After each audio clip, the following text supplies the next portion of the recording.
20 ওভারে জয়ের জন্য লক্ষ্য 262 রান। ভীষণ কঠিন সমীকরণ হলেও এবারের আইপিএলে যেভাবে রান উৎসব হচ্ছে তাতে কোনো কিছুই আজ যেন সীমার বাইরে নয়। কলকাতা নাইট রাইডার্সের বিপক্ষে পাঞ্জাব কিংস ফের সেই প্রমাণ রাখল। অবিশ্বাস্য ব্যাটিংয়ে 8 উইকেট আর 8 বল হাতে রেখে বিশ্ব রেকর্ড গড়ে ফেলল তারা।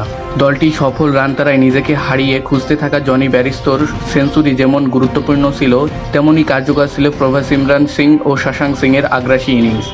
শুক্রবার ইডেন গার্ডেন্সে টস হেরে আগে ব্যাটিংয়ে নেমে 6 উইকেটে 261 রান তোলে স্বাগতিক কলকাতা। জবাবে 18.4 ওভারে 2 উইকেটে 262 রান করে স্মরণীয় জয়ের আনন্দে ভাসে পাঞ্জাব। এর আগে স্বীকৃত টি-20তে সর্বোচ্চ রান তাড়ার রেকর্ড ছিল দক্ষিণ আফ্রিকার দখলে।